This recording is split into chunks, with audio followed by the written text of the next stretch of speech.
Most real estate agents walk into showing a home and act like a door opener, and they point at all the pretty stuff and let the buyers make their own decision. Well, I'm telling you, that's the old playbook. In the new playbook, you have to be a consultant. You are not just selling a home. You are consulting your buyer so they can make the best buying decision possible. And today we're going to go over that, how to properly show a home and what to point out. And most of you I know have already done this hundreds of times, but I'm telling you, you need to be more assertive when you're setting up your showings, how to pick out the homes, and once you open that door, how to proceed. So today, in this episode of Stop Chasing, Start Attracting, we are going to go over all of that because this is a show where realtors come to build your brand, become an authority, which you will learn that partly today, and reinvent your life in real estate. My name is Robyn Cavallaro. I am a realtor in Florida. I built my business by becoming that specialist, that go-to to guide buyers into making smart buying decisions. And now I'm handing you a new page for your new playbook because you threw that old real estate playbook out the door. It's a new world and you're going to start to live it. So I promise at the end, you need to stick with me. I'm going to go through my process of looking for homes, well, actually starting the consultation process, going through homes to show, booking the appointments, and the things that I look for when I get into the property with my sellers and get into the property with my buyers. So let's get into it. And I will tell you, there have been times when I've walked into a property and I say, this house is a dump. We're leaving. This is not worth it. Blah, blah, blah, whatever else I say. You have to build that authority. Your buyers will love you for it. Because remember, you are working for the buyer at that point in time. So I start off with, I call it a relocation planning call because people are coming into my market that do not live here. But I have them set up a planning call, which you should start to get into the habit of. A checklist of things that you go through with your buyers so you can best serve them. So we start off with, and because my community is so large, I try to get them to hone in on an area. We get into a price point, maybe a specific style of home, and then we start to look for those homes within those parameters: price point, location, style. And then I start to look through them. Now, in my market, and yours is the same, it's all give and take. Because I get a lot of, hey, I want to spend $400,000 and I want a view and I want a pool and I want it updated and I don't want anybody in my back, blah, blah, blah. And they go through this long laundry list of everything they want. And that's great. They should have that. But they have to be realistic with their price point, and you are the one that's going to guide them and tell them that's not realistic. How you choose to deliver it is up to you. I work humor and personal stories into everything. So when I get that phone call and we go through that process and I hear that same comment, I want a pool for $400,000, which is not happening in my market, I tell them, yeah, those things are great, but you know what? I want to go out with Brad Pitt.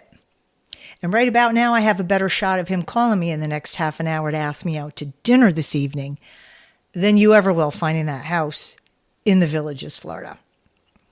And I laugh because it is funny, and I'm not scolding them, but I have to shock them into reality that this isn't what you're going to find. So we start to build. I look through the homes and they'll send me a list and I'll go through and say, okay, these are my opinions just based on the photos or if I've been in the home. So we start to build our list. And I need to go in through how to book everything, but it's showing day. We enter the first home.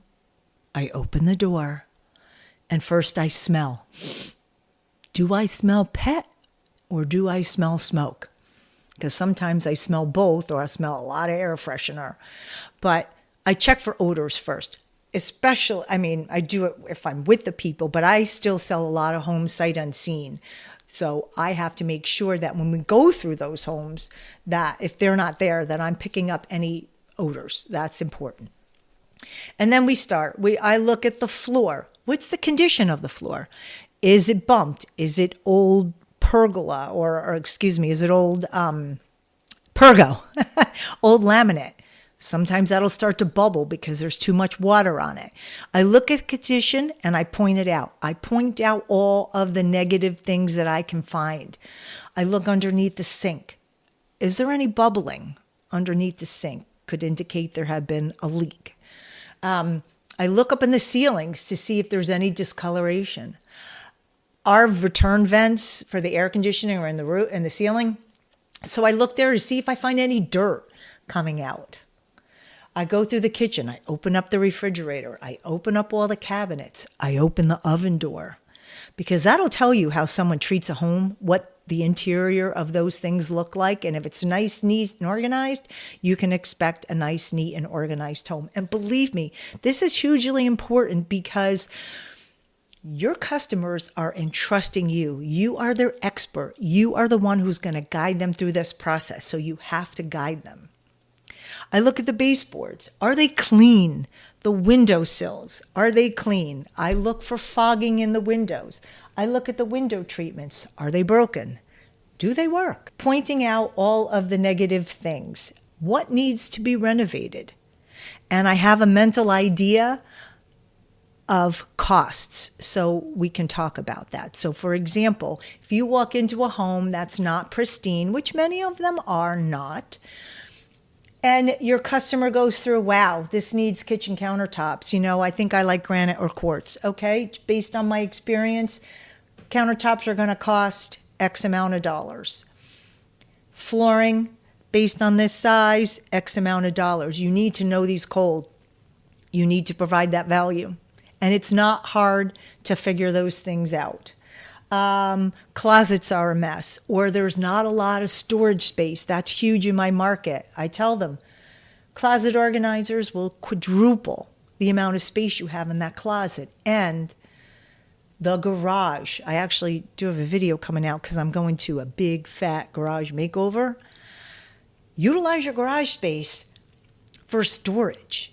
If you properly organize it like you would your closets, you can pick up tons of space to store the things that you don't necessarily touch every day in your garage, and it doesn't look like a cyclone hit it like mine did before I had it done.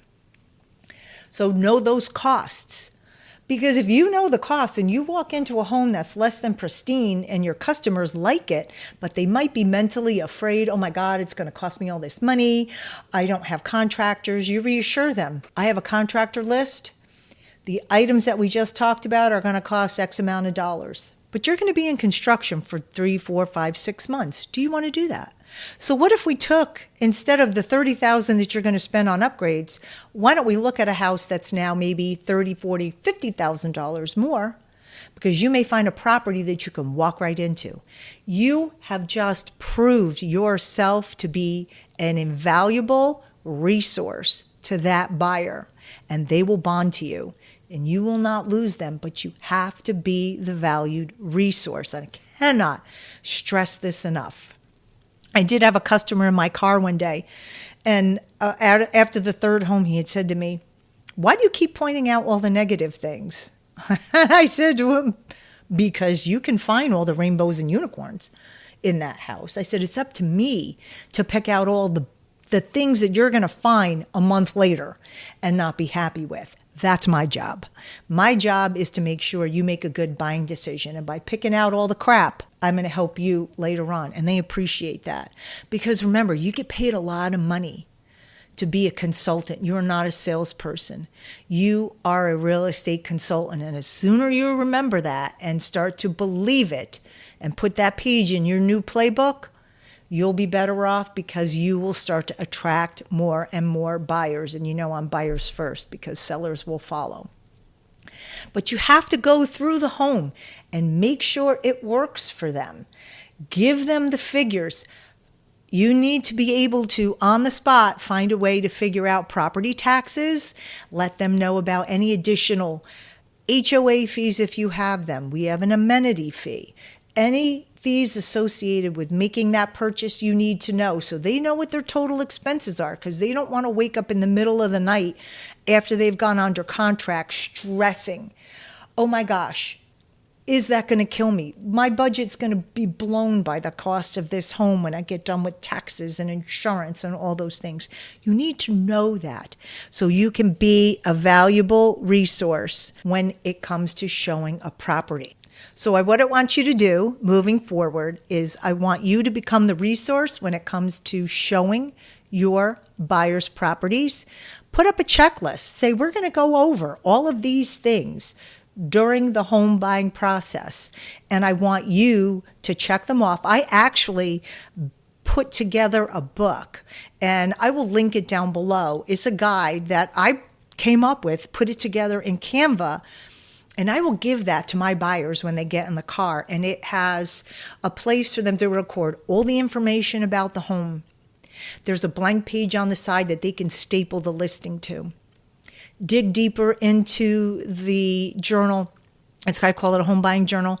And then there's lists for them to put how much renovations are approximately going to cost. Everything they need to make a smart buying decision is in that journal. And now I have proved myself to be that valuable resource. And they are going to come back to me and refer to me. So there you have it. How to be a home showing expert. Thank you for joining me on this episode of Stop Chasing, Start Attracting. Make sure you give this show a like and a review. I would appreciate it. And check out that journal. You can take it and copy it for your own, but I do have the template that's available for purchase. So send me an email if you're interested in learning how to do that. My name is Robyn Cavallaro. Thank you so much for joining me on this episode, and I will see you next time.